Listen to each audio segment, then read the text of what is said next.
할렐루야. 오늘도 우리를 예배에 초청하신 하나님의 은혜를 감사드립니다. 이 시간 찬송가 267장 우리 함께 찬송하며 나아가시겠습니다.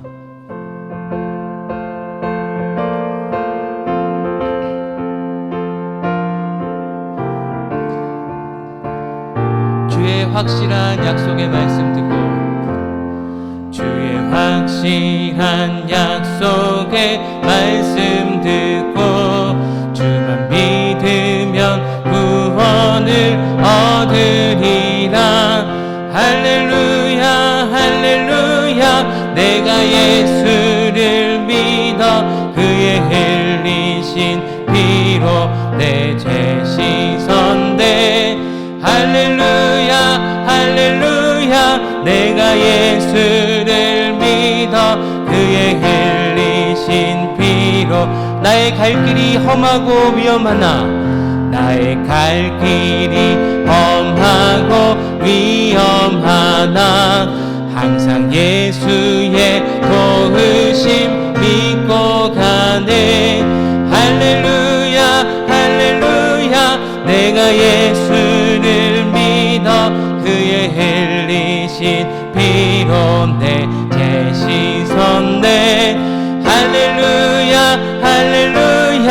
내가 예수를 믿어 그의 흘리신 피로 내 죄 씻었네.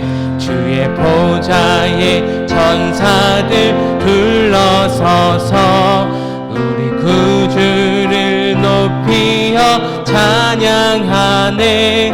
할렐루야 할렐루야. 내가 예수를 믿어 그의 흘리신 피로 내 죄 씻었네. 할렐루야 할렐루야. 내가 예수를 믿어 그의 흘리신 피로 내 죄 씻었네. 예언자들과 왕들도 반열대로 황금 길 따라 나와 찬송하네.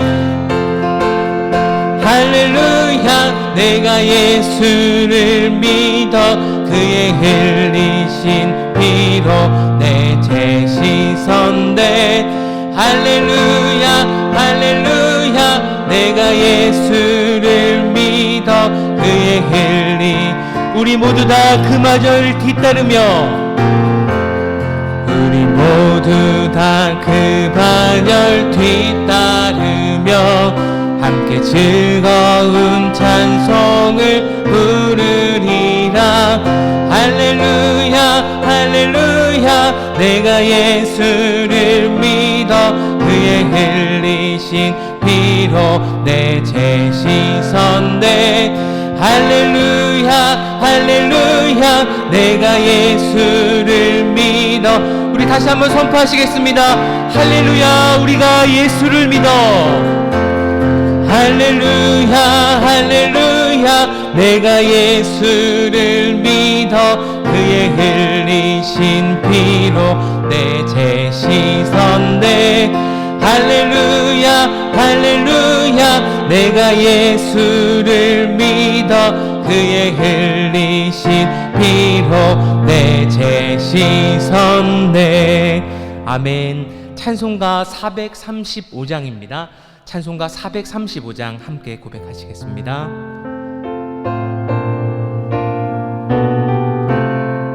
나의 영원하신 기업, 나의 영원하신 기업, 생명보다 귀하다. 나의 갈 길 나가도록 나와도 행하소서. 주께로 가까이 주께로 가오니 나의 갈 길 나가도록 나와도 행하소서. 세상 부귀한 일함과 모든 명예 버리고 험한 길을 가는 동안 나와 동행하소서. 주께로 가까이 주께로 가오니 나의 갈 길 다가도록 나와 어두운 골짝 지나가며 어두운 골짝 지나가며 험한 바다 건너서 천국문에 이르도록 나와 주께로 가까이 주께로 가까이 주께로 가오니 나의 우리 1절을 다시 한번 고백하시겠습니다. 나의 영원하신 기업 생명보다 귀하다. 나의 영원하신 기업 생명보다 귀하다. 나의 갈 길 다가도록 나와 주께로 가까이 주께로 가까이 주께로 가오니 나의 갈 길 다가도록 나와 나의 영원하신 기업 나의 원하신 기업 생명보다 귀하다. 나의 갈 길 다가도록 나와 주께로 가까이 주께로 가까이 주께로 가오니 나의 갈 길 다가도록 주님께로 가까이 주께로 가까이 주께로 가까이 주께로 가오니 나의 갈 길 다가도록 나와 동행하소서. 아멘. 우리 이 시간 예배를 위해서 말씀을 선포하시는 구빈건 목사님을 위해서 함께 우리의 마음을 모아 묵상함으로 기도하며 나아가시겠습니다. 기도하시겠습니다.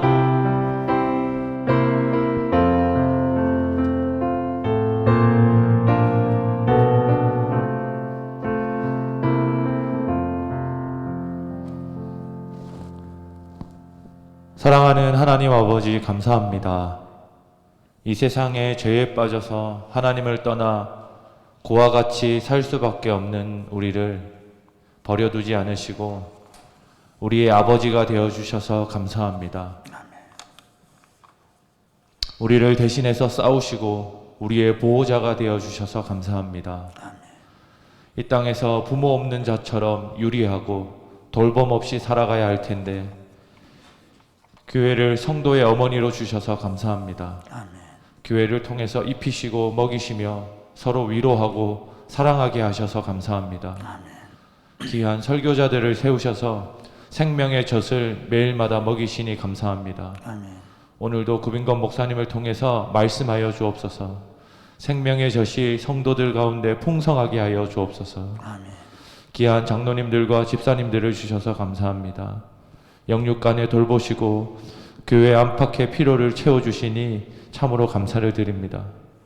각각의 봉사와 섬김으로 하나님 나라라 예수 가족을 이루어 살게 하시니 감사합니다. 아멘. 서로 돌보고 사랑하며 이 땅 위에 진짜 가족을 이루며 살도록 우리를 새롭게 하여 주옵소서.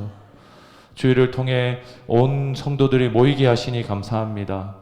예배를 통해서 하나님을 만나며 서로를 사랑하고 깊이 이해하는 시간 되게 하여 주옵소서. 아멘. 가정의 달을 맞아 온 가족들을 만납니다. 교회가 이 땅 가운데 생명의 가족을 보여주고 증거하며 살도록 은혜를 허락하여 주옵소서. 아멘. 모든 걸 주께 온전히 맡기며 살아계신 예수님 이름으로 기도합니다. 아멘.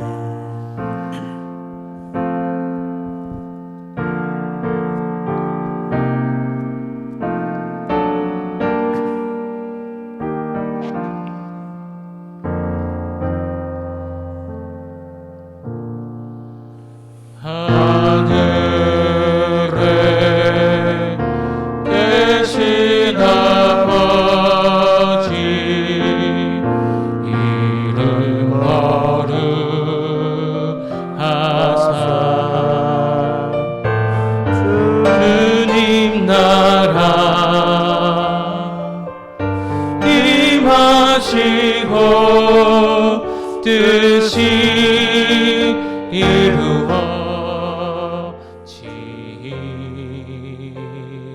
이루어지이다. 일용할 양식 주시고 우리들의 큰 죄 다 용서하옵시고 또 시험에 들게 마시고 악에서 구원하소서. 대개 주의 나라 주의 권세 주의 영광 영원히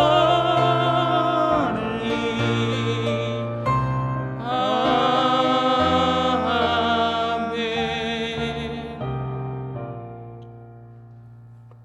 이 시간에는 특송입니다. 오늘 특송은 우리 초등 2부에 있는 친구들이 특송하겠습니다. 아이들이 일찍 나올 수 없어가지고 1부 시간에는 영상을 찍어놨습니다.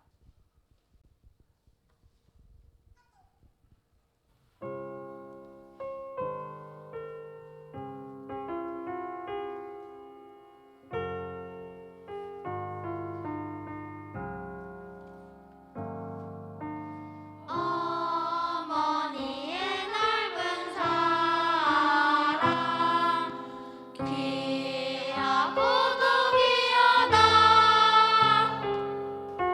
그 사랑이 언제든지 나를 감싸줍니다. 내가 울 때 어머니는 주께 기도드리고 내가 기뻐 웃을 때에 찬송 부르십니다. 아침 저녁 읽으시던 어머니의 성경책 손때 남은 구절마다 모습 본 듯합니다. 믿는 자는 누구든지 영생함을 얻으리. 들려주신 귀한 말씀 이제 힘이 됩니다.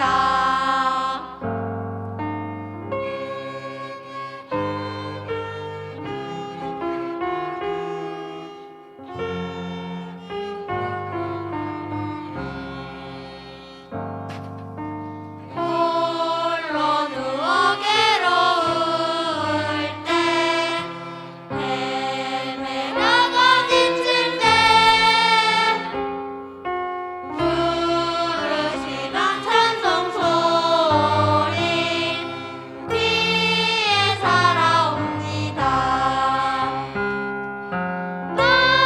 반석에서 샘물 나고 황무지에 꽃피니 예수님과 동행하면 두려울 것 없어라.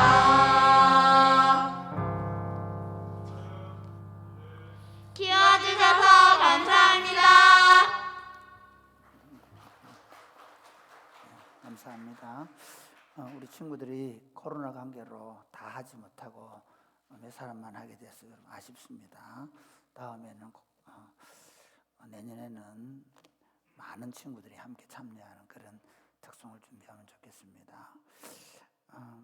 오늘 우리에게 주신 하나님의 말씀은 창세기 50장입니다. 창세기 50장 1절에서 14절입니다.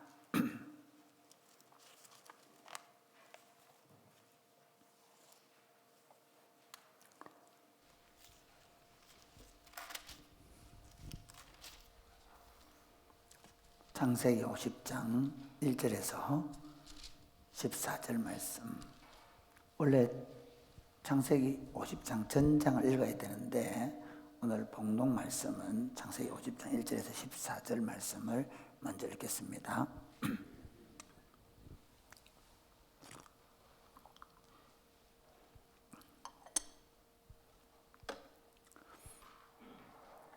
요셉이 그의 아버지 얼굴에 굽으려 울며 입 맞추고 수종드는 의원에게 명하여 아버지의 몸을 향악으로 처리하게 하매 의원이 이스라엘에게 그대로 하되 40일이 걸렸으니 향으로 처리하는 데는 이 날수가 걸림이며 애굽 사람들은 70일 동안 그를 위하여 곡하였더라.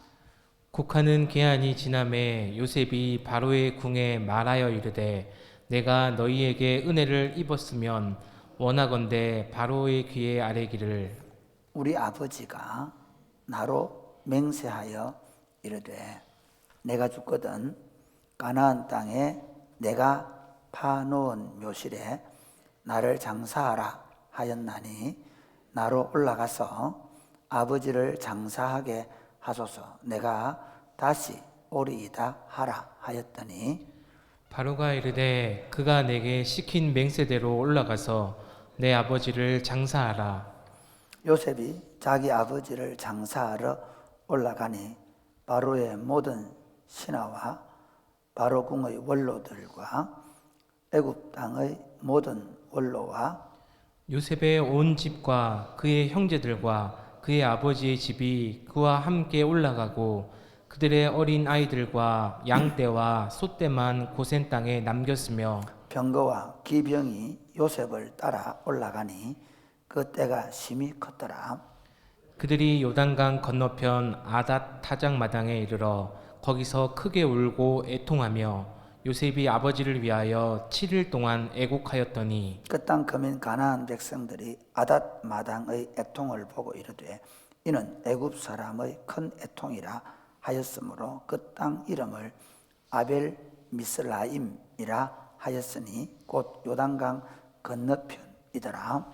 야곱의 아들들이 아버지가 그들에게 명령한 대로 그를 위해 따라 행하여 그를 가나안 땅으로 메어다가 마물의 앞 막벨라 밭 굴에 장사하였으니 이는 아브라함이 헷 족속 에브론에게 밭과 함께 사서 매장지를 삼은 곳이더라.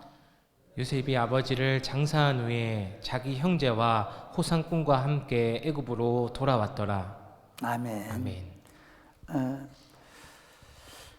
오늘 우리 사회는 엄청난 속도로 가정이 해체되고 있습니다.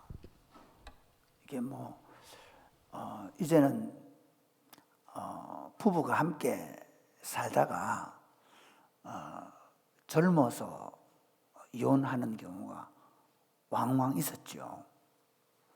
예. 그런데 요 몇 년 전부터 나이가 들어서 이혼하는 나이가 한 60이나 70 정도 되면 그때 그냥 자연스럽게 갈라서는 그런 일들이 유행처럼 번져가고 있습니다. 최근에는 세계에서 가장 큰 부자인 빌 게이츠와 그의 부인인 몰린다라는 사람이 돈도 많이 벌었지만 사실 세상을 위해서 엄청난 자선 사업을 벌였거든요. 두 사람이 늘 나오면 굉장히 다정한 모습으로 나왔는데 결국 그 가정사가 합의해서 이혼하는 것으로 끝이 나는 것을 우리 이번 주간에 보았습니다. 그 내용을 보면서 사람들이 왜 그랬을까 궁금증이 생기는데 오늘 아침에 보니까 이런 뉴스, 이건 그냥 이런 기사니까 빌 게이츠가 원래 결혼을 하기 전부터 여자친구가 있었다. 그리고 그 여자친구하고 결혼에 동의를 해줘서 멀린다와 결혼을 했다. 그리고 결혼을 했는데 1년에 한 번씩은 그 친구와 같이 여러 가지 얘기를 나누면서 주말을 별장에서 보냈다. 좋은 친구일 수도 있겠죠. 어쨌든 그러면서 빌 게이츠와의 그 부인과 아들들은 빌 게이츠와 관계가 깨어진 것으로 지금 서서히 나타나고 있습니다. 사람들은 이제 쉽게 가정이 깨어질 수 있다는 것을 전제하고 살고 있습니다. 또 하나는 요즘에는 결혼을 하지만 자녀를 낳지 않겠다 하는 세대가 늘어나고 있습니다. 젊은 사람들이 결혼을 했지만 자녀는 낳지 않겠다. 그래서 두 사람이 그냥 살다가 또 뭐 안 맞으면 헤어질 수도 있고 하니까 굳이 자녀 부양에 대한 책임을 지지 않겠다 하는 생각을 하고 있습니다. 이처럼 이제는 도대체 가정이 뭔가, 가정이 어떤 역할을 하는가에 대해서 굉장히 혼란스럽고, 그리고 우리가 전통적으로 생각하던 그런 가족의 가치가 무너지고 있는 이런 시대입니다. 이런 시대에 오히려 이전에는 제가 젊은 시절에는 오히려 그 교회에 가정의 주일이 필요한가, 가정의 달이 필요한가, 하나님만 높이면 되지, 이런 생각을 했는데, 오히려 최근에 정말 교회가 더 가정의 달을 통해서 하나님의 말씀을 나누고, 그리고 가정의 소중함을 더 강조하고, 자녀들에게 이 가정이라는 아름다운 그 하나님 나라의 가치거든요. 하나님 나라의 모습이거든요. 그러니까 가정은 성부 하나님, 성자 하나님을 통한 그 삼위 하나님의 공동체의 모습을 그대로 가져온 게 가정이고 교회이기 때문에, 이 가정의 소중함을 계속해서 가르치고, 그리고 자녀들이 이 가정을 잘 지켜내는 가정들로 만들어야 되겠다는 것입니다. 특별히 여러분, 그 1세기에 사도 바울이 복음을 전도할 때 그때도 똑같았습니다. 그때도 그 당시 로마 사회가 굉장히 부유한 사회였거든요. 왜냐하면 제국주의였기 때문에 로마 시티에 있는 사람들은 노동을 거의 하지 않았습니다. 어마어마한 그 조공, 외국으로부터 조공을 받아가지고, 그래서 로마 시티 사람들은 늘 하는 일이 뭐냐면 파티하는 거였습니다. 파티. 그런 파티하면서 먹고 토하면서 음란과 더러움과 방탕하면서 살았거든요. 그런데 그 사회 가운데서 왜 기독교의 복음이 그렇게 급속도로 퍼졌는가 하면, 사실은 유대교의 가치가 가정에 있었기 때문입니다. 유대교가 그 BC 586년에 그 나라가 망하고 성전이 파괴되고 나서 그들이 흩어지면서 가정의 식탁을 제단으로 삼고, 그리고 가정의 아버지를 통해서 자녀들에게 율법을 가르치는 이 교육 제도가 확립이 되면서 유대인들은 수백 년 동안 가정을 지켜나고, 가정의 부모를 통해서 신앙이 개성되고 교육되어지는 그 전통적 가치를 가지고 있었기 때문에, 실제로 기독교에 들어오기 전에 많은 사람들이 유대인 되고 싶어 했습니다. 그러니까 유대교의 가치를 흠모했습니다. 그런데 문제는 장벽이 하나 있었죠. 그 장벽이 뭡니까? 할례라는 겁니다. 할례. 유대교인 되고 싶은데 할례를 받아야 되는 거예요. 그런데 바울이라는 사람이 다니면서, 여러분 이제부터 하나님의 백성이 되는데 할례를 받지 않아도 됩니다 하는 복음을 전했던 것입니다. 그래서 많은 사람들이 예수를 믿게 되고, 결국 로마가 복음화가 되는 그런 과정을 거쳐가게 되죠. 저는 오히려 지금 이 시대가 굉장히 다원주의 사회고 상대주의적인 사회인데, 이 다원주의와 상대주의가 우리 기독교의 절대적 진리와는 배치되지만, 그러나 이 다원주의와 상대주의 사회 속에서 굉장한 그 차원 높은 가치를 가진 기독교 공동체가 오히려 설득할 수 있는, 상대적으로 기독교가 가지고 있는 이 윤리, 가치관, 가정관을 가지고 많은 사람들에게 우리의 참모습을 설득할 수 있기 때문에, 교회가 가정을 생각하고 가정을 건강하게 세우는 일은 너무나 중요하다는 것입니다. 오늘은 우리가 어버이 주일로 지냅니다. 부모님과 자녀의 관계에 대해서. 코로나를 인해서 부모님을 만나고 싶어도 만나지 못하는 서글픈 현실입니다. 저도 어버이날, 그러니까 어린이날 주로 가서 부모님하고 같이 시간을 보내다 오는데, 이번에 삼천포에 코로나가 창궐하는 바람에 우리 동네에 90세 된 할머니가 요양보호사로부터 감염이 돼서 소천하는 일이 있어서 어머니께서 오지 말아라. 오면 동네에서 욕 듣는다. 오죽 가족이 많아야죠. 한 집 오면 저희들은 10명이 가야 되는 이런 사태가 벌어지니까 오지 마라. 그래서 이번에는 못 갔는데, 어쨌든 그런 속에서도 우리가 부모님과 자녀의 관계를 생각해 보는 것은 너무나 중요합니다. 오늘 본문은 야곱의 죽음으로 시작합니다. 기근을 만나서 야곱이 70명의 가족을 이끌고 애굽 땅에 내려왔는데, 그가 이제 죽음을 맞이하게 됩니다. 그런데 그는 죽으면서 죽기 전에 자기 자녀들에게 유언을 합니다. 나를 이 애굽에 매장하지 말고 가나안 땅에 매장해 달라.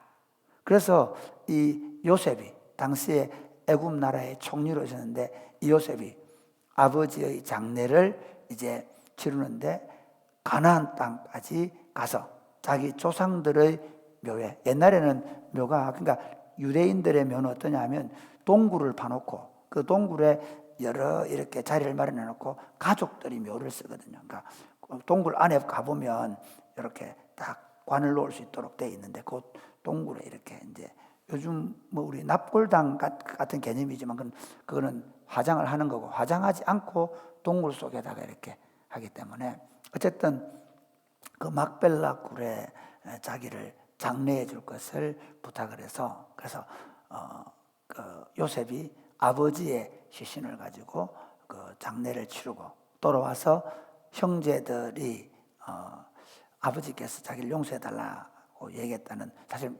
거짓말이죠. 그 얘기를 듣고 다시 형제들을 용서하고 그 형제들을 잘 부양하고, 그리고 마지막에는 이 요셉이 죽음을 맞이하면서 그 자기 형제들 또는 자녀들에게 언젠가는 하나님이 이 땅을 떠나게 하게 하실 텐데 내 유고를 가지고 가달라 하는 유언을 하고, 마지막 그 창세기의 마지막 피니시를 찍는 장면이 창세기 50장입니다. 이 본문 말씀을 가지고 참된 효도는 무엇입니까? 참된 효도란 무엇입니까? 라는 제목으로 말씀을 전하려고 합니다. 부제는 부모와 자녀의 관계를 통해서 하나님의 나라를 완성해 가시는 하나님. 제가 저 앞에 사실 너무 길어가지고 영원하신 하나님. 인간은 유한하지만 그 인간의 유한성을 영원하신 하나님은 어떻게 극복시켜 나가는가 하면 부모와 자녀의 대를 이어가면서 그 유한한 인간이 영원하신 하나님의 과업을 성취하게 한다는 것입니다. 참된 효도는 무엇입니까? 첫 번째로는 끝까지 아버지의 말씀에 순종하는 것입니다. 세상과 하나님 왕국의 차이는 시대가 흘러갈수록 극명해집니다. 요즘 세상에서 자녀들에게 순종을 가르치려고 하지 않습니다. 자녀들도 순종을 배우려고 하지 않습니다. 그러다 보니까 자녀들이 자라면서 권위자에게 순종하는 것을 미덕으로 느끼지 않습니다. 조금만 우리 아이에게 학교에 선생님이 불이익을 가하면 당장 아이의 손목을 잡고 선생님을 찾아가고, 그리고 따지고, 심지어 선생님을 폭행하는 일들이 생기고 있습니다. 그건 마찬가지로 오늘날 부모와 자녀의 관계에서도 마찬가지입니다. 부모가 자녀에게 순종을 요구하면 꼰대라는 소리를 듣는 그런 시대입니다. 잘못 가르친 것이죠. 잘못된 것입니다. 우리는 우리 자녀들이 공부만 잘해주면 모든 게 용서가 되는 그런 시대를 살고 있는데 엄청 잘못된 겁니다. 사랑하는 여러분, 성경의 모든 말씀이 진리입니다. 믿으십니까? 성경의 모든 말씀이 진리입니다. 그 진리 가운데 가장 중요한 원리가 뭐냐면 원리 중에 하나가 권위자에게 순종하는 것입니다. 그러니까 그 권위자가 가장 대표되는 게 하나님이시고, 그리고 그 하나님을 대리해서 인간에게 가장 대표적인 존재가 부모입니다. 성경은 그 부모에게 순종하라고 말씀합니다. 하나님의 왕국의 백성들은 모든 권위에 순종하도록 부름을 받은 겁니다. 사실 이렇게 되어 있습니다. 로마서에 보면 불순종의 아들들이 순종하는 자녀가 되었다. 물론 그 불순종이 하나님께 불순종했다는 말인데요, 그 하나님의 계명이 모든 권위에 순종하도록 말씀하셨기 때문에 우리는 그 하나님의 명령대로 순종을 하도록 부름을 받았습니다. 우리가 잘 아는 십계명의 첫 번째 사람에 대한 첫 번째 계명, 1계명부터 4계명은 하나님께 대한 계명이고, 제5계명부터 10계명은 사람에 대한 계명인데, 그 사람의 계명의 첫 번째가 뭐냐면 내 부모를 공경하라. 그리하면 내 하나님 여호와가 내게 준 땅에서 내 생명이 길리라. 저는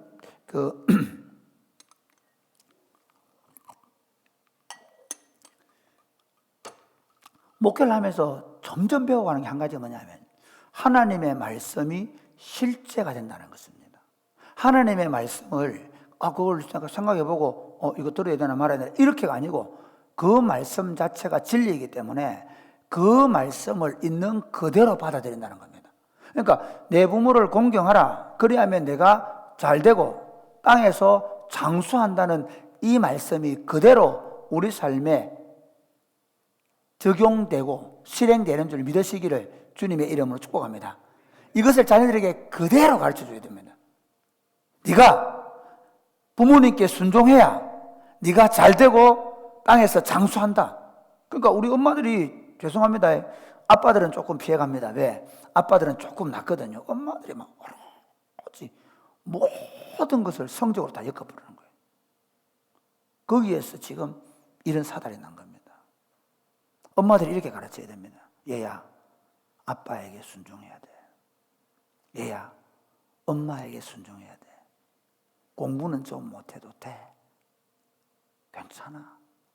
아빠도 옛날에, 아이도 얘기하면 안 되지. 엄마도 옛날에 좀 못했어. 그렇게 얘기하면 되잖아요. 예. 구원받은 교회 공동체에 대해서도 에베소서 6장 1절에 3절 이렇게 얘기합니다. 자녀들아, 주 안에서, 에베소 6장 1절 3절, 자녀들아 주 안에서 너희 부모에게 순종하라. 이것이 옳으니라. 아멘입니까? 예, 우리 아이들이 자라면서 다른 건 못해요. 왜냐하면요, 이럴 수 있습니다. 공부를 하는 것도 열심히 해도 안 될 수도 있고요. 선생님을 잘 못 만날 수도 있고요. 그리고 특별히 여러분, 아이들이 늦게 튀는 애들이 있습니다. 아멘. 그래서 애들이 좀 공부를 못한다. 그러면요, 여러분, 좀 니는 늦게 튀는 모양이다.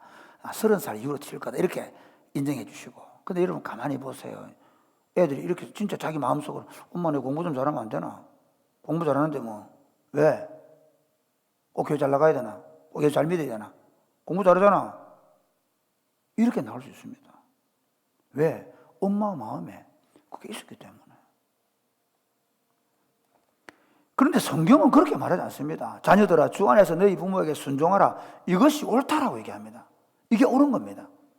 내 아버지 어머니를 공경하라. 이것은 약속이 있는 첫 계명이니 이로써 내가 잘되고 땅에서 장수하리라. 아멘. 여러분, 이걸 귀에 못이 박히도록 가르쳐야 됩니다. 제가 우리 큰아이를 가르칠 때 이 구절을 제일 먼저 가르쳤습니다. 한글을 가르칠 때 이 구절을 거의 제일 먼저 가르쳤습니다. 부모에게 순종해야 된다. 이게 옳은 것이고 이것이 약속이 있다는 말은 이 부모를 공경하는 데는 분명한 하나님의 약속이 있는데 그건 네가 잘 되고 장수하는 비결이다.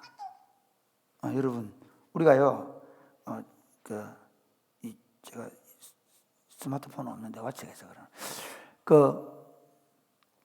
우리가 부모님들이 아이들을 가르칠 때 지금부터 여러분 우리 할머니 되신 분들은요 며느리한테 꼭 얘기해 주십시오. 야들아 공부 잘해도 별로 소용없더라. 다 공부 잘하니까 저 장모님의 아들 되더라. 그러고 떠나더라 멀리. 예. 그러니까 하나님 잘생긴 게 나는 좋더라. 그래 오래 가더라. 예. 왜냐면요. 자 성경에 보십시오. 이게 진리라니까요. 이게 진리입니다. 홈리와 비느하스가 아버지에게 순종을 안 합니다. 얘들아 그러지 말아라. 그러면 안 된다. 그래도 끝까지 하나님의 성전에서 재물을 자기 마음대로 취하고 그리고 여자들과 잘못된 관계를 맺고 그러면서 그들뿐만 아니라 그 가정 전체가 무너지는 경험을 합니다. 그게 성경입니다. 압살롬 보십시오. 압살롬. 물론 자기 형님에 대한 암논에 대한 원망이 있었지만 그런데 그 아버지를 속이고 가서 형제들을 잔치에 부르고 형님을 죽이고 그리고 그 원한이 사무쳐서 결국은 아버지를 반영하는데 아버지는 죽이기를 원치 않았지만 요압을 통해서 죽게 만듭니다. 제가 여러분 자녀들이 불순종하면 죽는다 그런 얘기 하려는 게 아닙니다. 이게 뭐라고요? 성경입니다. 우리가 자녀들을 가르칠 때 이게 얼마나 중요한 사실인지를 부모들이 알고 가르쳐야 됩니다. 그러니까 우리는 다른 건 그렇게 중요하게 가르치는데 부모에게 순종해야 되는 사실을 그렇게 중요하게 가르치지 못하고 있다면 이건 엄청난 문제인 겁니다. 왜냐하면 우리 자녀들의 삶을 망치고 있기 때문입니다. 오늘 본문에 나오는 요셉을 한번 보십시오. 우리가 그 부모님들 제 어릴 때 이렇게 보면 그 기도할 때 저는 안 믿을 때인데 우리 권사님들 늘 그 머리가 되게 하시고 이렇게 할 때 그 떠올리는 사람 누군지 아세요? 요셉입니다. 요셉. 그렇죠. 요셉. 입지적 인물이죠. 그런데 여러분 요셉을 한번 보십시오. 제가 오늘 무슨 뭐라 그럴까요? 어떤 성공주의 신화를 설교하는 게 아닙니다. 하나님의 약속이 내 부모를 공경하라. 그러면 내가 잘 되고 땅에서 장수한다고 했죠. 이게 약속이 있는 첫 계명이 있지 않습니까? 그런 의미에서 보면요. 요셉이 그렇습니다. 요셉의 10명의 형님들은 어떻습니까? 아버지를 어릴 때부터 속입니다. 그래가지고 그 요셉이 형님들이 나쁜 짓을 하면 아버지한테 가서 그 형님들의 잘못한 사실을 얘기하죠. 그럼 또 그것 때문에 형님들 미움을 받습니다. 그럼에도 불구하고 요셉은 아버지 앞에 정직합니다. 아버지가 신뢰할 수 있는 아들이 됩니다. 그래서 형님들이 다 양을 치러 갔을 때 그 형님들이 잘 있는지 보려고 누구를 신부는 요셉을 신분을 보냅니다.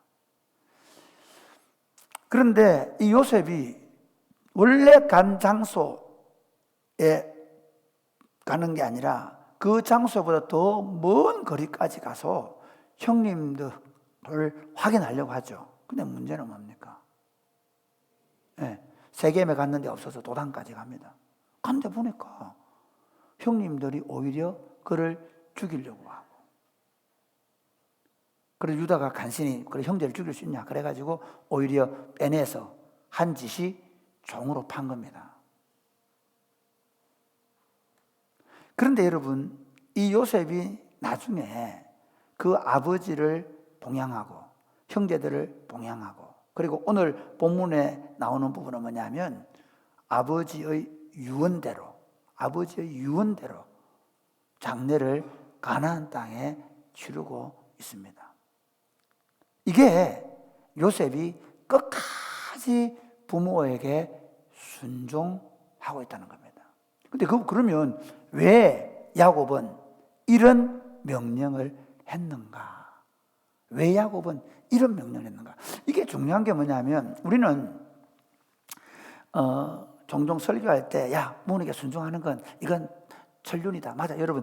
일반적인 윤리로도 부모님께 순종하는 게 맞습니다. 그러나 하나님의 왕국에서 순종이 중요한 이유가 있습니다. 하나님의 왕국에서 순종이 중요한 이유가 있습니다. 왜냐하면 하나님이 창세기가 1장부터 11장까지 내용과 창세기 12장부터 요한계시록까지 내용은 좀 차원이 다릅니다. 창세기 1장부터 11장까지 내용은 하나님이 전 인류를 상대로 구속의 역사를 펼치시는데 결국은 노아 홍수와 바벨탑 사건으로 하나님이 실패하십니다. 하나님이 실패하기보다는 인간이 순종하지 않으므로 하나님이 그 방법을 쓰지 않기로 합니다. 그럼 어떻게 하냐? 아브라함 하나를 부릅니다. 아브라함 한 사람을 불러서 그 아브라함을 통해서 자식을 약속하십니다. 그 자식이 이삭입니다. 100세 때에 그 자식을 얻습니다. 그리고 육으로 낳은 자식들은 하나님이 언약을 주지 않습니다. 믿음으로 낳은 자식인 이삭, 그리고 야곱, 그리고 요셉과 그 12아들을 통해 하나님의 왕국의 계보를 이어갑니다. 그러니까 하나님의 백성들에게 있어서 부모 순종은 그냥 단지 부모님 말 잘 들어야 되는 그 정도가 아닙니다. 그게 아니고 부모님의 말씀을 통해서 하나님의 왕국의 유업을 개성해 가고 발전해 가고 진전시켜 가고 완성해 간다는 것입니다. 아멘입니까? 오늘 본문에 보면 이 야곱이 죽었을 때 야곱이 왜 장례를 가나안 땅에 치르겠을까? 여러분, 요즘은요 너무 시대가 빠르게 돌아갑니다. 그렇죠? 너무 빠르게 돌아갑니다. 그런데 그대로 가면 갈수록 시간이 아주 천천히 흘러갑니다. 그러니까 우리나라가 농경 같은 경우 농사를 괭이나 쇠쇠랑 가지고 농사 짓는 게 언제부터 그랬겠습니까? 최소한 몇백 년, 몇천 년 동안 이어온 겁니다. 제가 어릴 때 기억은 뭐냐면요, 어릴 때 이런 겁니다. 어릴 때 할아버지하고 나무를 하러 갑니다. 아버지는 배 타러 갔기 때문에 그럼 할아버지하고 그 초등학교 1학년짜리가 나무를 하러 갑니다. 나무를 시제를 하러 갑니다. 그러면서 할아버지가 얘기합니다. 내가 어릴 때 우리 할아버지한테, 그러면 벌써 우리 할아버지 60년 전에 얘기를 내가 듣습니다.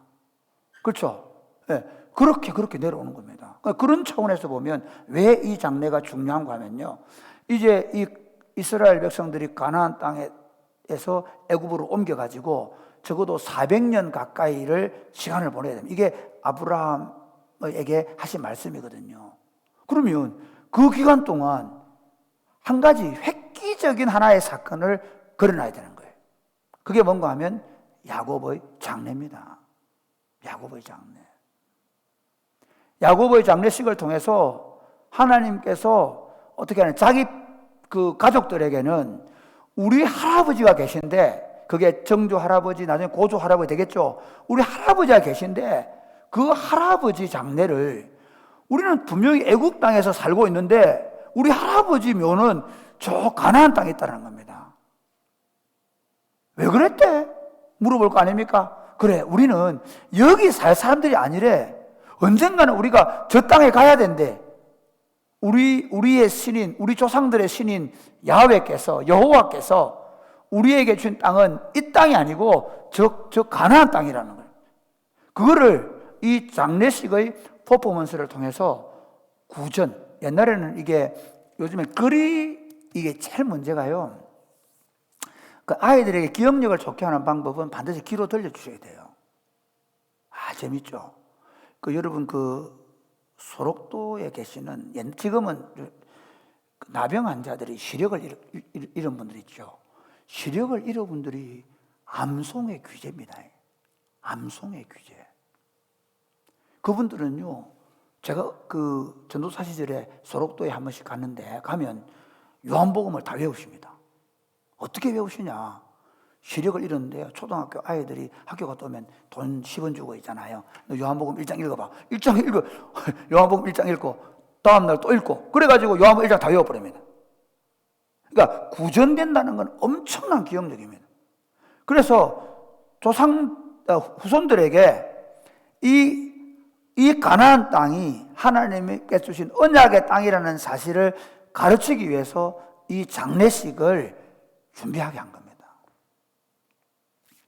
그리고 가나안 땅 사람들에게는 어떤 의미가 있느냐? 여러분 보십시오. 여기 보면 여기 아닷의 타작 마당에서 거기서 그 7일 동안 애곡하면서 그 장례식을 거기 다 이제 치릅니다. 7일 동안. 그 아닷의 그 타작 마당이라는 것이 어떤 의미인가 하면요. 아주 넓은 곳입니다. 모든 사람들에게 개방된 곳입니다. 사람들이 그런 얘기를 합니다. 아니 지금 저 누구래? 여기 보면 이 장례식을 보고 사람들이 누구래? 저 장례 누구야? 저 애굽의 총리 집안의 아버지가 돌아가셨다는데? 왜냐하면 그 당시에 기근 때문에 다들 건동해서 그 애굽으로부터 곡식을 갖다 먹지 않습니까? 그리고 고대 건동에서 가장 강력한 나라가 애굽이고 바로 옆에 붙어있는 나라가 가나안 족속들이니까 심지어 가나안 수비대가 와 있고 뭐 그런 역사가 있거든요. 그리고 보면 이미 가나안은 거의 애굽의 지배를 받는 그런 지경입니다. 그런데 아니 왜 애굽의 총리가 자기 아버지를 여기 장례를 치는데 몰라? 모르겠죠, 자기들은. 그런데 자 보십시오. 구전됩니다. 저기 아빠 저 무덤 저거 누구야? 저거 애굽의 총리 집안 무덤이야. 내려오고 오는 세대에 내려오는 이야기가 뭔가 하면 이겁니다. 여기 엄청난 장례식이 하나 있었어. 애굽의 모든 고관들이 다 오고 그래가지고 엄청난 장례식이 있었는데 그 장례식에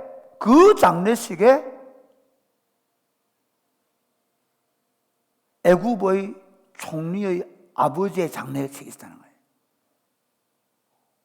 이걸 가나안 사람들로 하여금 기억하게 하고 구전되어 가게 하는 거죠. 저는 하나님 왕국 이야기가 바로 여기에 있다고 생각합니다. 우리가 왜 부모님께 순종하느냐?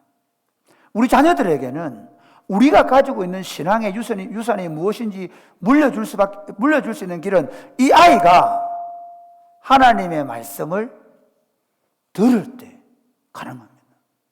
여러분 참 그렇죠. 답답한 노릇입니다. 여러분 자녀들이 귀를 닫고 안 들어버리면 이건 전해질 수가 없는 겁니다. 그 자녀의 마음이 아버지의 어머니의 말을 듣고 그 마음의 문이 열려 있어야 이 하나님의 약속의 말씀이 전수되기 때문에 그래서 내 부모에게 순종하라는 겁니다. 그리고 안 믿는 세상 사람들에게는 다른 애들은 엄마가 말해도 안 듣고 아빠가 말해도 안 듣고 그런데 예수 믿는 애들은 여러분 이렇게 키워야 됩니다. 예수 믿는 애들은 정말 엄마 말 아빠 말 잘 듣게 만들어야 돼요. 제가 저희 동생 내가 올 5일날 왔는데 동생 아이가 4명이거든요. 아이들을 중학교 가면 학교를 안 보냅니다. 그리고 자기들끼리 12명 아이들을 교회에서 키우는데 정말 놀란 게 뭔가 하면요. 제 방에 올라와서 2번이나 신부를 보내는데 저 주차장까지 내 아빠 그러더라고. 깜짝 놀랐습니다. 둘째 애가 반항아였거든요. 둘째 애가 너무 말을 잘 들어요. 중학교 올라가서. 원래 중학교 말로 안 들어야 되는데 그 물어보니까 철저하게 여기서 가르치는 교육이 뭔가 하면 하나님께 순종하고 부모님께 순종하도록 왜 순종해야 되는지를 계속 가르친다. 지금 우리 교육이 뭐가 문제가 있는지를 돌아봐야 됩니다. 제가 사실은 더욱 결심을 굳혔습니다. 우리 넷째 살 때는 중학교를 안 보내겠다. 내가 교육시키겠다. 교회에서 교육시킬 분들은 준비하시기 바랍니다.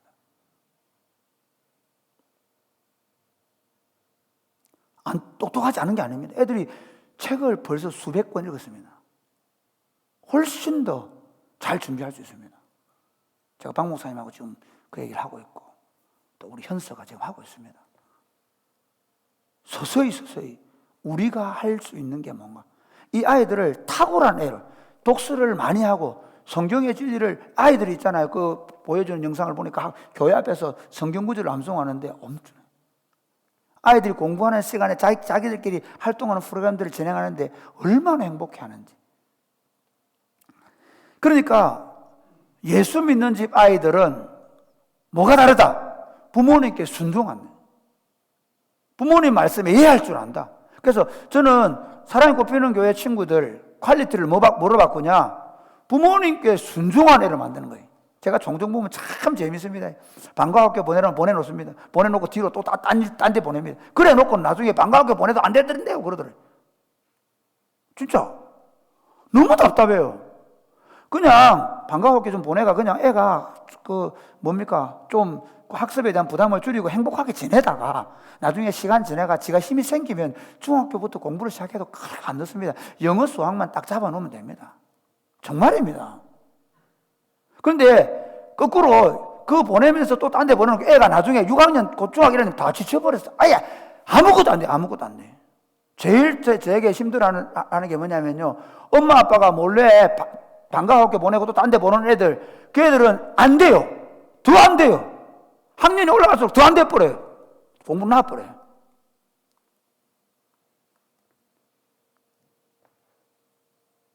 어릴 때부터 순종하게 가르치십시오. 그걸 먼저 가르치십시오. 그렇게 해서 정말 예수 믿는 집 애들은 엄마 아빠 말씀 정말 잘 듣는다. 두 번째는 뭐냐면요, 참된 효도는 뭐냐, 어떠한 형편에서든지 형제들과 사랑의 관계를 지키는 것입니다. 오늘 본문에 보면 요셉을 보면 참 우리 창세기 50장 14절에서 21절입니다. 50장 14절에서 21절 한번 보겠습니다. 같이 제가 읽겠습니다. 요셉이 아버지를 장사한 후에 자기 형제와 호상꾼과 함께 애굽으로 돌아왔더라. 요셉의 형제들이 그들의 아버지가 죽었음을 보고 말하되 요셉이 혹시 우리를 미워하여 우리가 그에게 행한 모든 악을 다 갚지나 아니할까 하고 요셉에게 말을 전하여 이르되 당신의 아버지가 돌아가시기 전에 명령하여 이르시기를 너희는 이같이 요셉에게 이르라. 내 형들이 내게 악을 행하였을지라도 이제 바라건대 그들의 허물과 죄를 용서하라 하셨나니 당신 아버지의 하나님의 종들인 우리 죄를 이제 용서하소서 하매 요셉이 그들이 그에게 하는 말을 들을 때에 울었더라. 그의 형들이 또 친히 와서 요셉의 앞에 엎드려 이르되 우리는 당신의 종들이니이다. 요셉이 그들에게 이르되 두려워하지 마소서. 내가 하나님을 대신하리이까. 당신들은 나를 헤아려 하였으나 하나님은 그것을 선으로 바꾸사 오늘과 같이 많은 백성의 생명을 구원하게 하시려 하셨나니 당신들은 두려워하지 마소서. 내가 당신들과 당신들의 자녀를 기르리이다 하고 그들을 간곡한 말로 위로하였더라. 여러분, 요즘 참 물질 중심의 세상이죠. 그래서 가족 관계가 뭐 때문에 다 깨집니까? 돈 때문에 깨집니다. 가만히 보십시오. 부모님 돌아가시고 나면 형제 관계가 제일 위기에 봉착하는데 유산 문제입니다. 우리 그리스도인들이 여기에 좀 명확했으면 좋겠습니다. 오늘 요셉을 한번 보십시오. 요셉은 아버지가 돌아갔을 때 형제들이 오히려 두려워하죠. 왜냐하면 자기들이 그 동생을 죽이려고 하고 팔아버렸던 과거가 있기 때문에. 아버지가 계셔서 그들을 용서해 주었지만 그러나 아버지가 돌아가시고 나면 보복할 수 있다는 두려움이 그들을 엄습해서 아버지가 하지 않은 말을 했다고 거짓말까지 합니다. 그때 요셉이 그 마음이 아파서 울지요. 그건 서러워서 우는 게 아닙니다. 오히려 형님들이 얼마나 고통 중에 있는가, 그게 마음이 아파서 우는 것입니다. 그리고는 두려워하지 말라고. 어떻게 내가 하나님을 대신하겠냐고. 하나님이 당신들의 생명을 구원하기 위해서 나를 먼저 보냈습니다. 섭리사관. 그리스도인들이 가지고 있는 역사관 중에 가장 탁월한 역사관은 뭐냐면 섭리사관입니다. 이 역사를 바라보는 여러 관점들이 있는데요.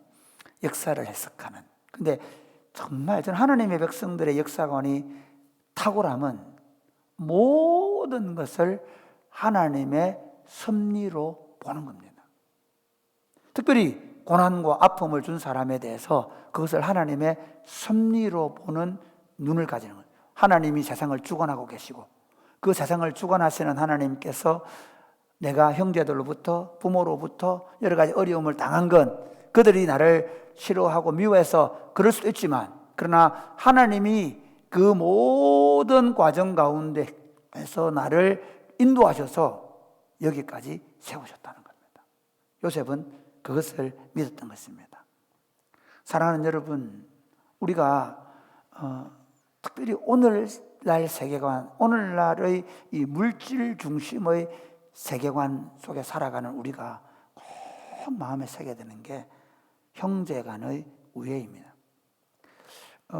성경에 보면 내 상에 둘린 자식들은, 식탁에 둘린 자식들은 어린 감람나무 같다라고 말합니다. 형제들, 부모의 입장에서 보면 자녀들이 그렇게 상에 둘러 앉아서 함께 교제하고 하는 그 모습이 그렇게 아름다운 겁니다. 반대로 보십시오. 명절이 되었는데도 서로 형제간의 얼굴도 보지 않고 같이 와도 서로 은사가 사납고 신경전을 벌이고, 특별히 결혼하기 전에는 좀 괜찮아요.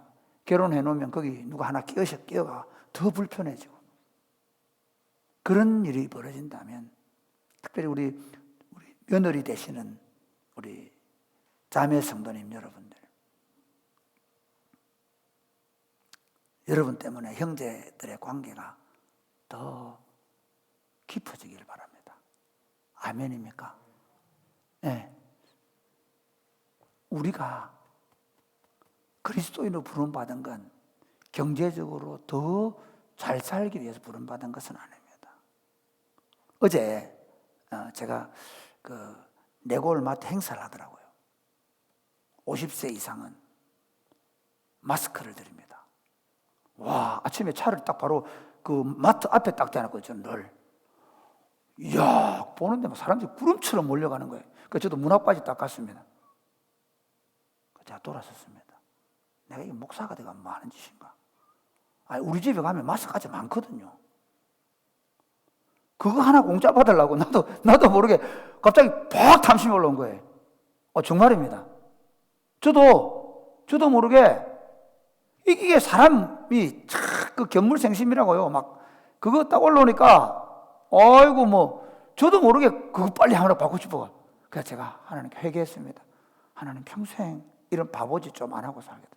내가 있으면 더 가지려고 하지 않게 해주십시오. 우리가 살면서 하나님이 더 많이 주시면 감사한 일이죠. 맞습니다. 예.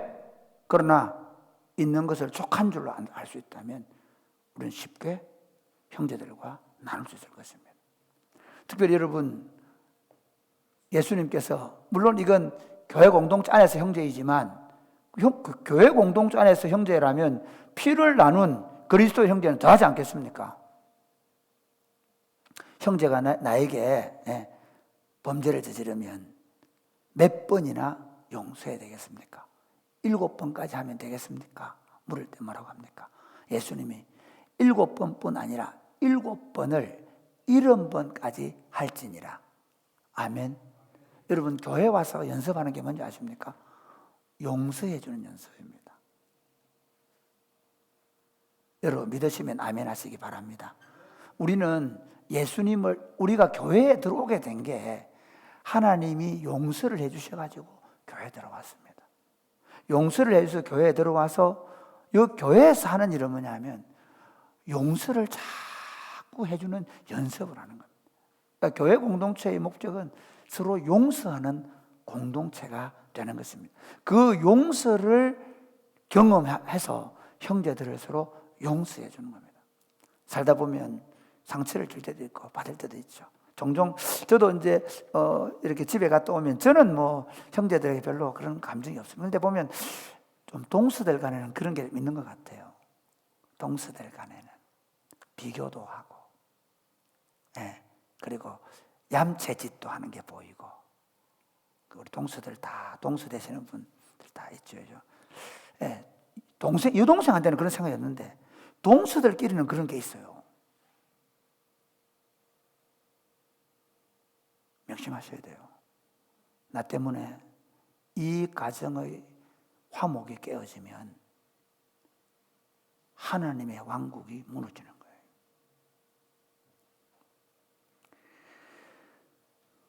자녀들에게 이렇게 말해야 됩니다. 너 아빠하고 삼촌 사는 거 보지? 아빠하고 고모들하고 지내는 거 보지? 형제가는 이렇게 사는 거예요. 우리가 우리 형제들을 어떻게 대하는가를 가지고 우리 자식들이 형제 우애를 배워가도록 만들어낸 여러분 되시기를 바랍니다. 여러분 보십시오.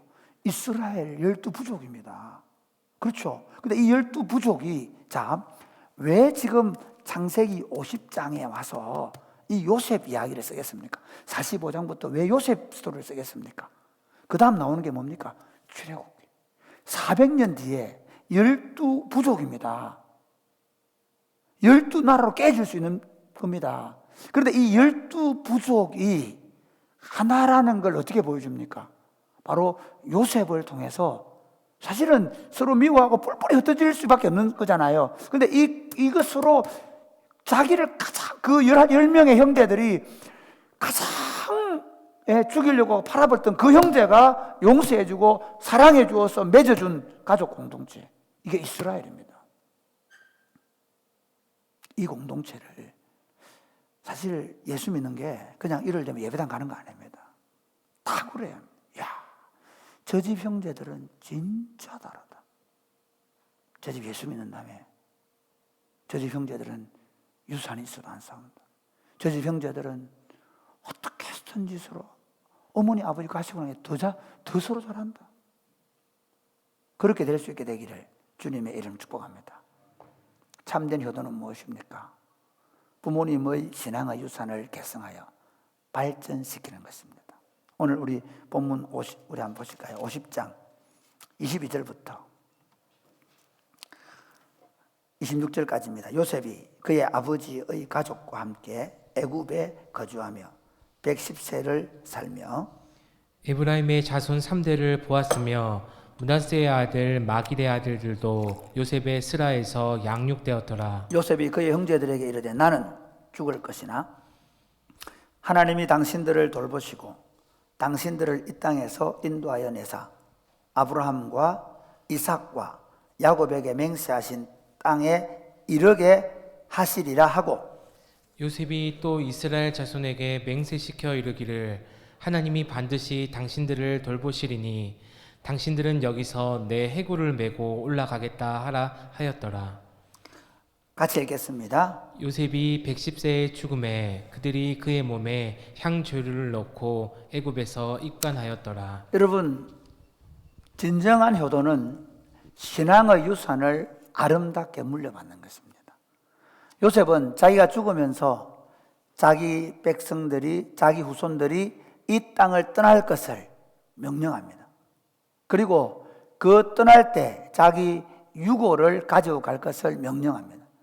그래서 그들은 입관해 두었다가 출애굽기에 보면 그들이 가나안 땅을 떠날 때 요셉의 유고를 가져갑니다. 참 재미있죠. 이들 신앙이 별로 없었습니다. 그런데도 제가 말씀드렸죠. 그 당시 사회는 구전사회입니다. 그러니까 수백 년 동안 구전되어서 유산을 물려준 겁니다. 그 유산이 뭐냐? 너희들에게 가나안 땅이 주어지는데 그때 상징적으로 우리 할아버지 요셉의 유고를 가지고 가야 한다. 신앙을 죽으면서까지 개성시켜 준 겁니다. 그래서 출애굽기가 시작이 되는 겁니다.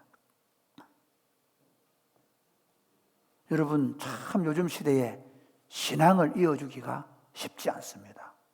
그렇죠? 특별히 제가 이제 저는 저희 가정은 4대를 살고 있습니다. 저희 어머니를 벌써 정조 할머니를 만들어 버려가지고. 네. 제가 좀 제 얘기를 해서 죄송한데요. 제가 금요일 날 저녁에 자녀들이 온다고 해서 다 왔더라고요. 와서 예쁜 꽃바구니를 주더라고요. 꽃바구니를 집사람 너무 좋아하는데 이게 먹고 쭉 열어보니까요. 쭉 올라오는데 돈다발이 올라와요. 저는 목사 사모가 돈 좋아하는 걸 그때 알았습니다. 너무 좋아하더라고요. 그래서 저는 한 5만 원 올라올 줄 알았어요. 뭐 대학원 다 둘 다 내고 있으니까. 그런데 이게 쭉쭉 올라오니까 막 또 올라가고 또 그래가지고 우리 막 집사람 돈 좋아하대요. 그래 이제 마치고 제가 이제 저녁 기도를 마치고 갔는데 편지가 애들 써놨더라고요. 그래 이제 우리 아들 둘이는 다 보니까 형식적이더라고요. 아들 둘 따라 아버지 산대로 살아보면 딱 내가 많이 일 들었던 것도 며느리들 보니까 썼는데 뭐 별로 마음에 안 들더라고요. 근데 우리 딸 얘기하려고요. 제가 딸 봐봅니다 요즘에. 제가 우리 예주의 편지를 읽고 제가 정말 미안하고 회개를 많이 했습니다. 우리 예주가 뭐라 써놨냐면 이렇게 중간에 보면 아빠 최근에 진짜 감사한 일이 있었어요. 아빠가 설교하는 모습을 보는데 와 저렇게 성령 충만한 사람 하나님께 진리에 미친 사람의 모습이구나라는 생각을 하게 됐어요. 생판 모르는 사람이었음에도 은혜 받았을 텐데 우리 아빠라서 너무너무 감사해서 이렇게 쭉 써놨는데 제가 어디에 마음이 꽂혔는가 하면 이렇게 되어 있더라고요. 앞으로 꼭 그렇게 완주해 주세요. 끝까지. 엄청 부담되더라고요. 제가 새벽에 일어났는데 제가 새벽에 사실은 많이 하나님의 와의 깊은 관계가 아침에 일어났는데 그냥 가슴에 불이 붙는 거예요. 정말 회개했습니다. 하나님 제가 그동안 잘못한 거 진짜 미안합니다. 이제부터 똑바로 살겠습니다. 우리 딸놈이 저를 보고 있는데 저를 너무 좋게 보고 있는데 제가 아닌 저를 보고 있는데 하나님 저 정말 바로 살겠습니다. 하나님 저 불화살처럼 관역을 향해 날아가는 불화살처럼 좌로도 우로도 돌아보지 아니하고 오로지 달려가 주십시오. 기도를 했습니다. 그리고 오후에 한 5시, 4시 40분 정도 됐는데요. 제가 공부를 하다가 유비에 성경의 유비에 공부를 하고 있는데 그게 이제 역사적으로 어떻게 이렇게 하나님이 일하시는 하는 부분인데 그 책을 공부를 하다가 카톡을 보냈길래 어머니의 은혜 있죠. 나실 때 그걸 그냥 음악으로 탁 들었는데 눈물이 쭉 나면서 할아버지, 할머니, 외할머니, 어머니 생각이 쭉 나는 거예요. 아침에 전화 드렸는데 다시 전화 드렸습니다. 엄마한테. 아마 제가 처음으로 그래요. 엄마 낳아줘서 고맙습니다. 모진 세월 살아줘서 고맙습니다. 잘 살겠습니다. 저 잘 살겠습니다.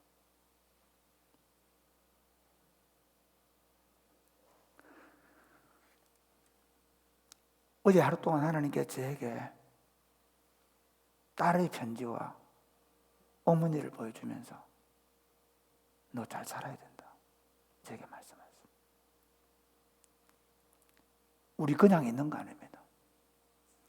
우리 어머니 아버지들이 살아온 그 험한 세월 동안 붙잡았던 그 신앙, 그 신앙을 더 발전시키고 더 개성시켜서 또렷하게 우리 자식들에게 걸어올 족적을 남겨주고 가야 될 소명을 받은 사람들이 오늘 우리입니다.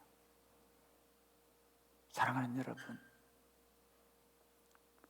우리 걸어왔던 길 다시 돌아보고 더 분명한 믿음의 확신을 가지고 믿음의 유산을 우리가 물려받은 믿음의 유산을 더 발전시켜서 더 완성시켜서 그 하나님의 왕국의 그 아름다움을 더 성화시켜서 우리 후손들에게 또렷하게 새겨주고 가는 그런 복된 삶이 되시기를 주 예수님의 이름으로 축복합니다.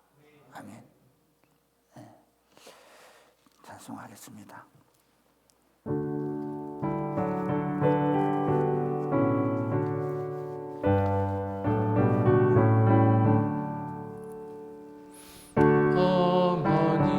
넓은 사랑 귀하고도 귀하다.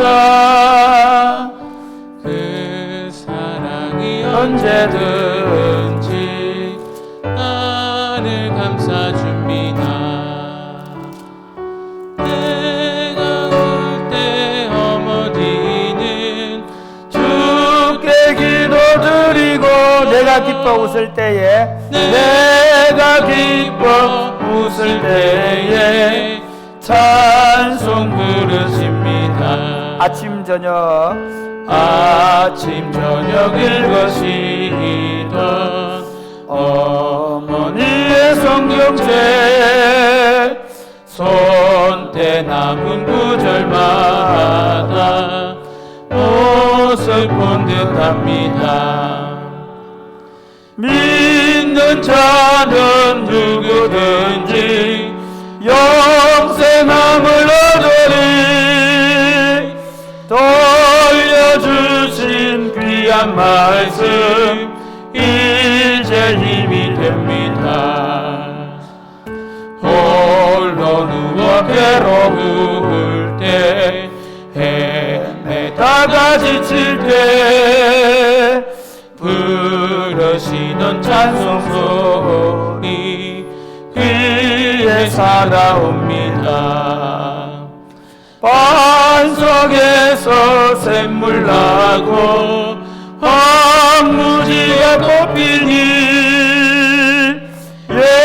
예수님과 동행하며 두려울 것 없어. 일어났을까요? 온유하고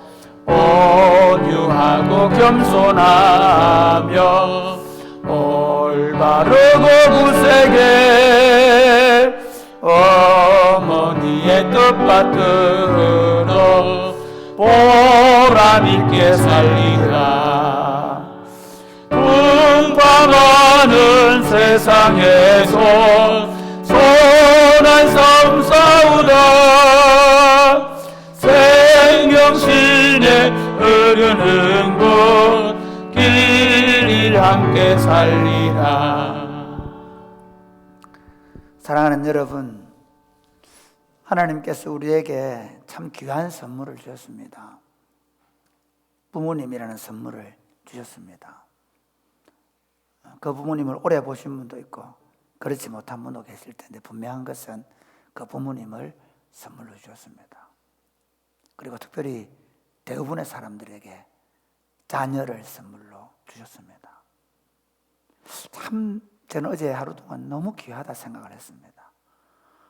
부모라는 이 귀한 선물, 그 세월을, 그 고생하는 세월을 보고 자란 게 제게 얼마나 큰 선물인지 모릅니다. 어떻게 살아야 되는지를 많이 배웠습니다. 그러면서 뒤에 따라오는 놈 보면서 긴장 안 하면 안 되겠다, 똑바로 살아야 되겠다, 그런 생각을 하게 합니다. 사랑하는 여러분, 부모님이라는 선물, 자녀라는 선물 주셔서 감사합니다. 앞에서 보여준 그 신앙의 유산을 잘 물려받아서 우리 어머니 아버지보다 더 아름다운 하나님 왕국을 우리가 만들어 가게 해주십시오. 그래서 그 후손들에게 더 아름답고 더 영광스러운 하나님의 나라를 물려주게 해 주옵소서. 우리 사랑이 꽃피는 교회가 그런 아름다운 하나님 나라 운동, 아름다운 하나님의 가정 공동체를 세운 운동을 계속해서 펼쳐갈 수 있도록 우리 한번 다 같이 기도하겠습니다. 하나님 아버지 감사합니다.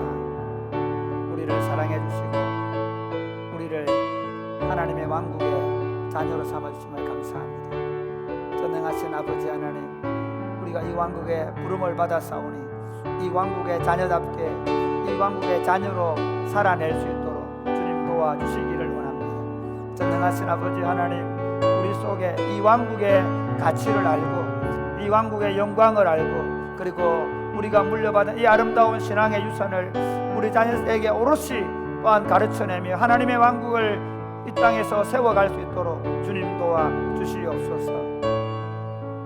하나님 아버지, 우리에게 아버지가 되어주셔서 감사합니다. 하나님 아버지께서 우리에게 좋은 아버지 어머니를 주셔서 감사합니다.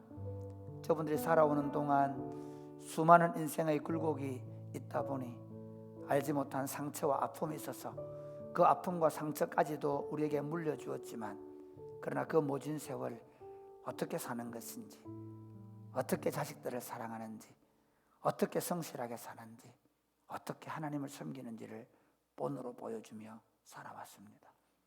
우리가 본 그 본을 따라 우리가 부모님들의 어깨 위에 서서 우리 자식들에게 더 완성되고 더 아름다운 하나님의 나라를 보여주며, 영원하신 하나님을 유한한 인간이 부모로부터 물려받은 아름다운 신앙을 개성시키고 발전시켜서 자녀들에게 물려줌으로 말미암아 영원한 하나님 나라를 완성해 나가는데 하나님의 동력자로 살아가게 하여 주옵소서. 먼저 부모님을 보낸 성도들, 하나님 나라에 다시 만날 것을 기약하면서 우리 교회 공동체 어른들을 더 잘 섬길 수 있도록 복을 주시고, 또 우리 부모님들, 우리 자녀들, 우리 다음 세대들을 또 믿음의 유산으로 잘 세워서 노후가 더 복되도록 주님 축복하여 주옵소서. 사랑하는 마음으로, 감사하는 마음으로 주님 앞에 헌금을 올려드립니다. 주님 받으시고 이 물질이 주의 복음과 하나님의 왕국을 위해 아름답게 쓰이게 하여 주옵소서. 예수님 이름으로 기도드립니다. 아멘. 주 예수 그리스도의 은혜와 하나님 아버지의 크고 무한하신 사랑과 성령님의 교통하시고 복주심의 역사가 사랑하는 성도들과 저들의 자녀들 머리 위에 이제로부터 영원토록 함께 있을지어다. 아멘.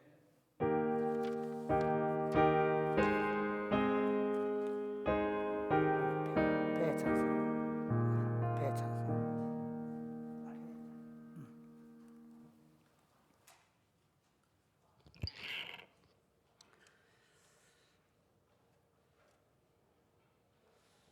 오늘 예배에 오신 여러분들을 주의 이름으로 환영합니다.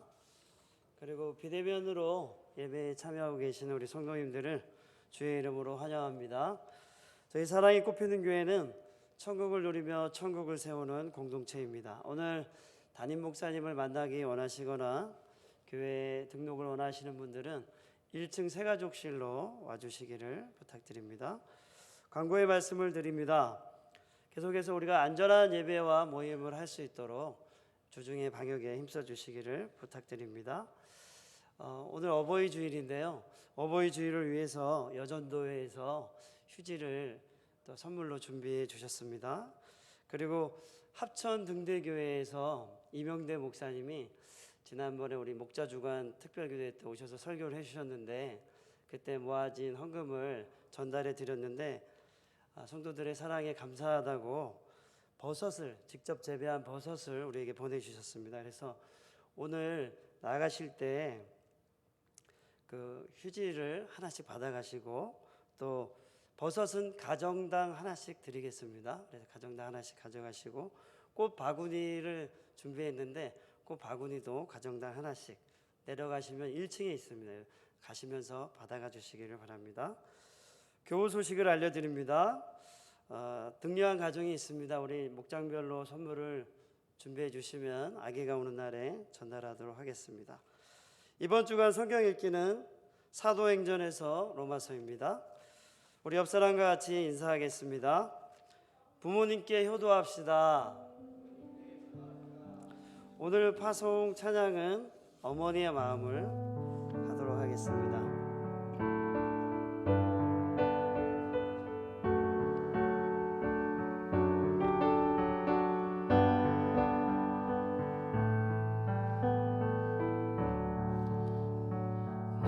실제 괴로 다 잊으시고 기르신 실제 밤낮으로 애쓰는 마음 진 자리 마른 자리 바라니시며 손발이 나날도록 고생하시네 하늘 아래 그 무엇이 넓다 하리요 어버이의 희생은 가히 없어라. 안녕히 돌아가시기 바랍니다.